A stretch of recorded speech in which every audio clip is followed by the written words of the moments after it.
Welcome back. It is Sunday, November 26th in the NBA. My three favorite picks are on the way. Let's recap yesterday, though, guys. Yesterday was one of the most frustrating days in the world, and we'll talk about it, and it's all summarized by this thing, the dang hook. Let's talk about day 4 of the ladder challenge. We did lose. We had a couple other legs. They all hit, but Maxey, we needed 4 assists from him. He ended with 3. Right on the hook, he had 13 potential assists. I looked at it right before this video. Before I recorded it, just painful, just absolute painful. I don't need to talk about that anymore. Day 1 of the ladder challenge, we'll run it back tomorrow. Look, we have a good track record on him so far this season, 9-6, playing each of them for 1 unit. Just frustrating. It's going to be hard to hit 10 in a row, but we'll get it done one day. In that same game, we had SGA over 42.5 PRAs, and yeah, wouldn't you know? On the hook, 42. Love that. Luka Doncic over 30.5 points, yeah, wouldn't you know? On the hook, 30 points.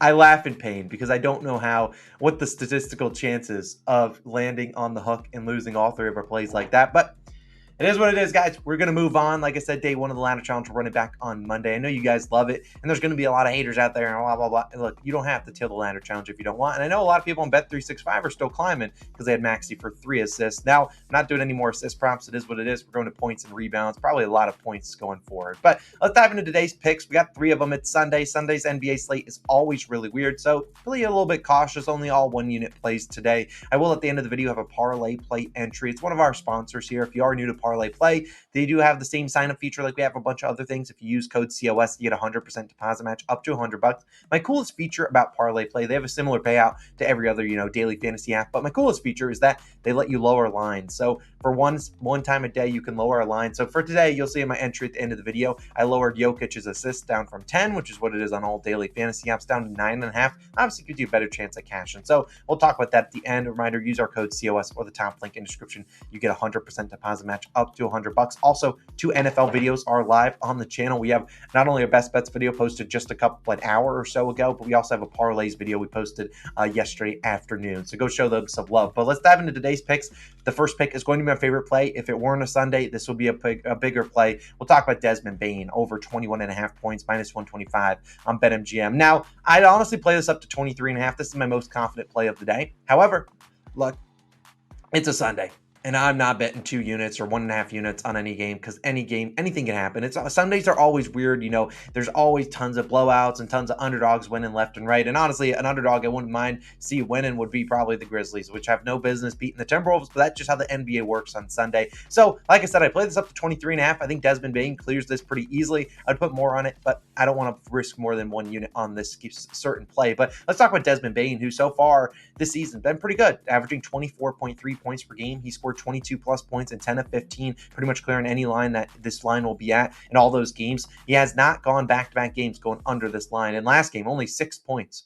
A terrible game for him. I think he went 3 for 12, 0 for 5 from 3, didn't attempt a single free throw. They've lost 2 straight games by 20 plus points. I imagine the public will be heavy on the Timberwolves today, and reasonably so. The Timberwolves have looked good so far this season. However, it wouldn't surprise me at all if the Timberwolves lost this game. And I'm not saying they lose it. They probably should win the game. They're 6-7 point favorites. But I think the Grizzlies keep it close, and there's no chance in heck they're keeping it close unless Desmond Bane at least plays pretty well, because Jaren will have his hands full having to guard Cat. Those guys just seem to foul each other every time they're on the court. They're both always in foul trouble. They don't have to guard Rudy Gobert in the paint too. So, look, I think at the end of the day, Bane's going to have to come out here and play pretty well. And the Timberwolves are a tough matchup. I'm not saying, hey, they're a cupcake. It's not like he's facing the Wizards or the Hornets or something like that, or maybe even the Jazz, who would struggle to guard wings. But this is a team that is without Jaden McDaniels, their best wing defender, and Ant-Man and Akil Alexander-Walker are good defenders, but I still think Bane will have the volume to get there. I mean, like I said, only zero free throw attempts last game, an anomaly for him. He normally has at least 1, and normally we've seen him get 4, 5, or 6, and Bane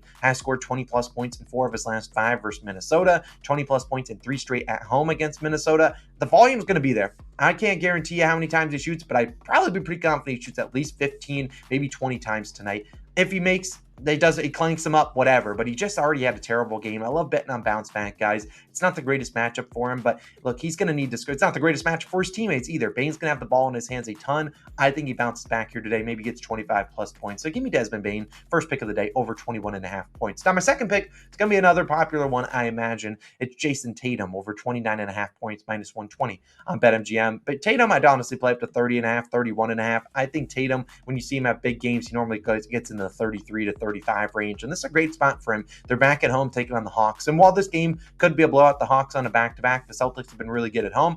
I don't think they get to a blowout unless Tatum's scoring, 25 points at least. Now, there is the chance you get a random, Peyton Pritchard game or Sam Hauser game, or maybe Drew Holiday or Derek White shows up. But Jason Tatum's a guy that has the ball in his hands a ton and shoots a ton, and this is a great fast-paced matchup against the Hawks. Tatum averaging 27.8 points per game. I say only because, it's only anyone would kill to average 27.8, but he has scored 30-plus in 7 of 16, so a little under 50%. Kristaps Porzingis, the big injury news, is out tonight. He averages 18.9 points per game and 12 field goal attempts. So we know Kristaps has a high usage, and it's not like those Kristaps minutes are just going to be completely, given to the guys on the bench. They're going to go to Al Horford for the most part. He's going to play a lot of minutes tonight.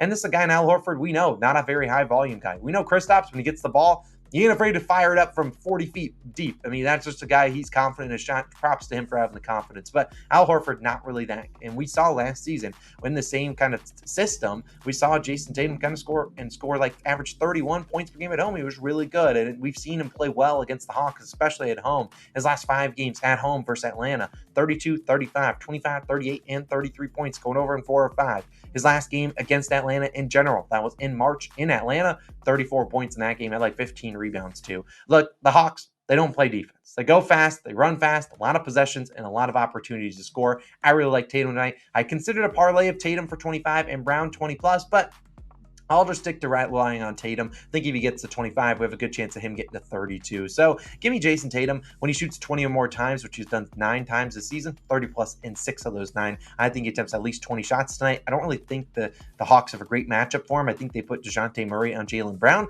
Maybe we get DeAndre Hunter on him. I like Jason Tatum to absolutely dominate. Give me his over 29.5 points. If it goes up to 30.5, I'll take it there too. Now, my third and final play of the day before we talk about a parlay play entry is going to be Mr. Nikola Jokic to record a triple-double plus 105 on FanDuel. I would play this to minus 115 personally. I hate getting barely plus value, minus value on a triple-double, but that's, I think, a pretty good tip of the hat for the book saying, all right, we think Jokic is dropping a trip-dub tonight. We're not giving out free plus 150 money on this. But let's talk about Jokic, who we need 10 points, 10 rebounds, and 10 assists from tonight because he's not getting 10 steals, he's not getting 10 blocks, and turnovers don't count, and he probably won't get 10 turnovers either. But let's be honest.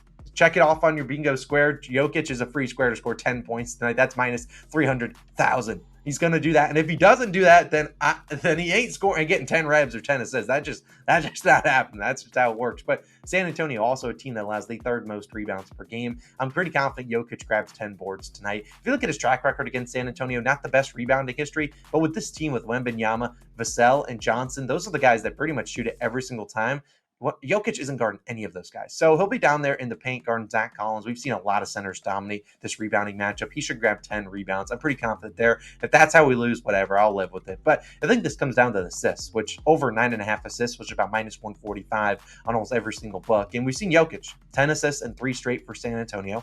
He has a triple-double in 17 of his last 25 at home. And he has 10 revs in 24 of 25, 9 assists in 23 of 25. Now, obviously, we don't get anything if Jokic ends with 9 assists, other than me probably coming and complaining about the dang hook tomorrow. But I really think he'll get the 10 assists, even in a blowout. If this is a blowout, he's going to be assisting the ball a ton, passing it to his teammates, who probably knocked down more shots than they did last game. Shout out Aaron Gordon, 0 for 12, buddy. Nice job, buddy. But I still think at the end of the day, Jokic isn't going to go out there and try to drop 35, 40 points. I don't think Greg Popovich lets him do that. Maybe they throw some double teams at him. I think he gets a bunch of assist opportunities. They always uptick at home. No Jamal Murray still tonight. I really like Nikola Jokic tonight. Maybe Aaron Gordon will knock down a shot for him or two, but I really think he gets triple-double. I normally wouldn't take this at plus 105, but I think this is a good spot to back the Joker at home, where he's always been feasting on the boards, always been getting the ball to his teammates. He had like 90-something passes last game, just did not come through. But I really like that. That's my third play of the day. Jokic get 10, 10, and 10, a triple-double. Obviously, the easy pivot is just take his over and assist, but that's juiced. I'd rather take the triple-double than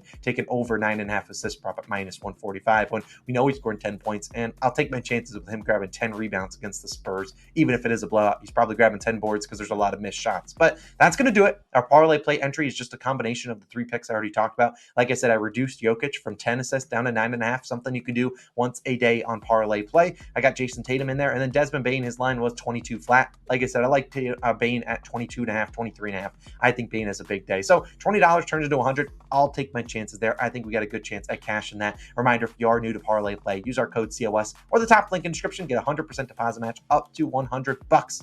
That's going to do it. That's the video. There are 2 other videos on the screen, NFL best bets, and we have our parlays video on the screen. Also, on the left or right or wherever, our day in the life video on the second channel. You guys have shown a ton of love. It's now our most viewed video on the second channel. So go show that one some love if you want to. You haven't checked it out. You get to see me swing a bat, go to a game, bunch of cool stuff in that one, and see some behind the scenes of what it looks like to maybe look from this side, if you will. I don't know, whatever. Go check out the video. It's awesome. I'm signing out. Let's not bring out this bad boy tomorrow. Let's go 3-0, and then we'll see you tomorrow for day 1 and try to continue our fun times here in the NBA. I'll see you guys in the next one.